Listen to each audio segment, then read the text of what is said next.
Hello and welcome. Today we're looking at reactions of alkenes presented to you by Science Visualized. In the first reaction, we use trichloromethane and potassium hydroxide. When you put those together, you form a carbene. So it's a carbon, it's both a nucleophile and an electrophile. It has two chlorines, and you add that across the double bond.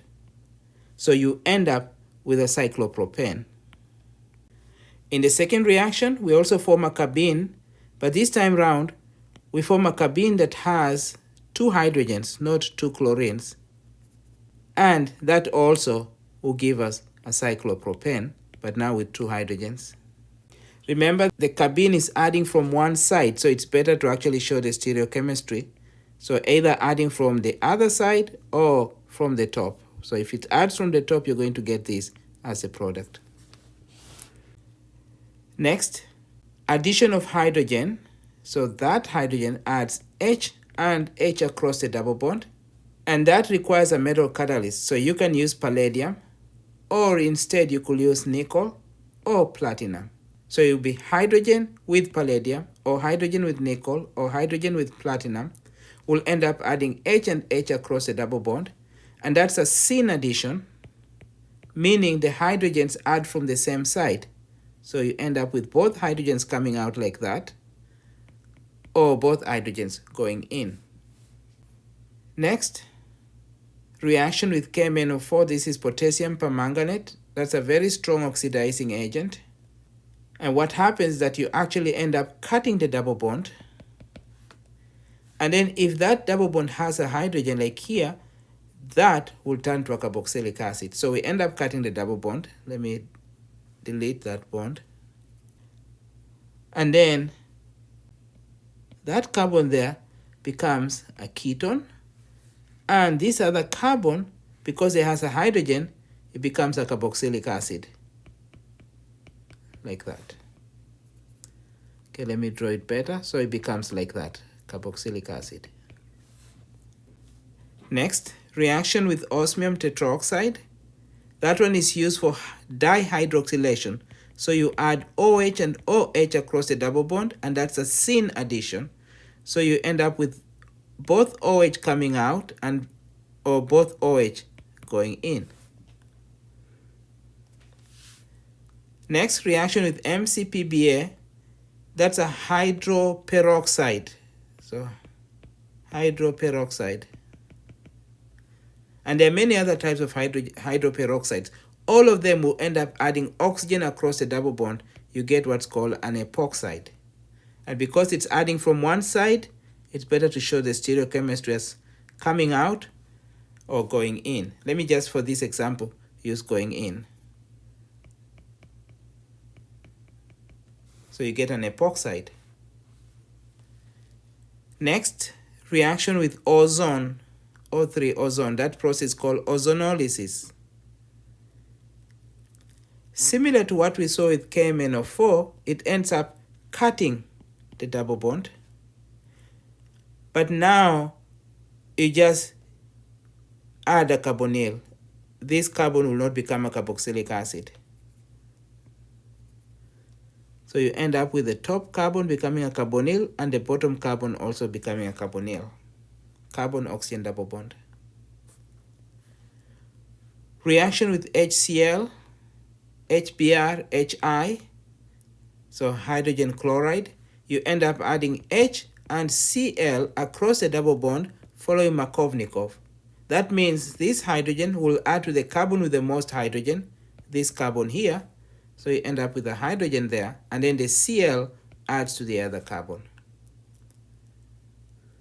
The reason I'm not showing stereochemistry here is because the first step in this reaction is a formation of a carbocation intermediate.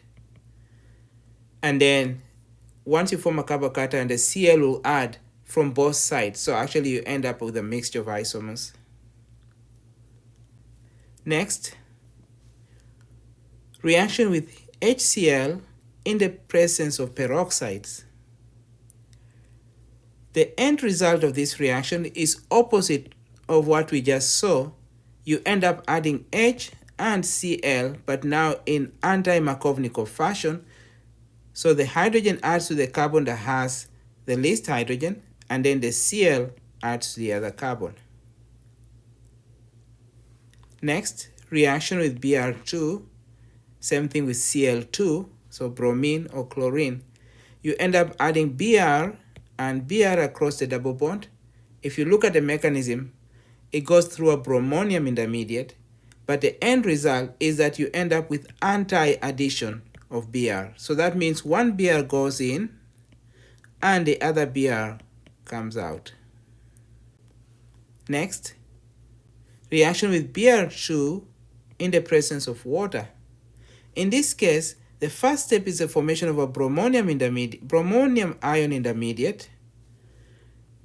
So let's say you form a bromonium ion there, like that. That will be the first step. And then the second step, water will give you an OH nucleophile, which will then open the bromonium ion from this region. So it's regioselective. Because this region, if this bromonium ion opens up, you end up with what's like a tertiary carbocation. Because you have something like that, and then a carbocation. So a tertiary carbocation, as opposed to here, which is like a secondary carbocation. And as you know, tertiary carbocation is more stable than secondary carbocation. So you end up adding the OH to this position here. And therefore the product will be, now you add the OH here, and it has to come from the other side, and then the Br opens up. So you end up with anti-addition of OH and Br. So anti. Same thing here, we have bromine and alcohol. You end up with anti-addition of Br and the alkoxide. So you drop the H. So you end up adding the alcohol without the H. So you end up with the alcohol part,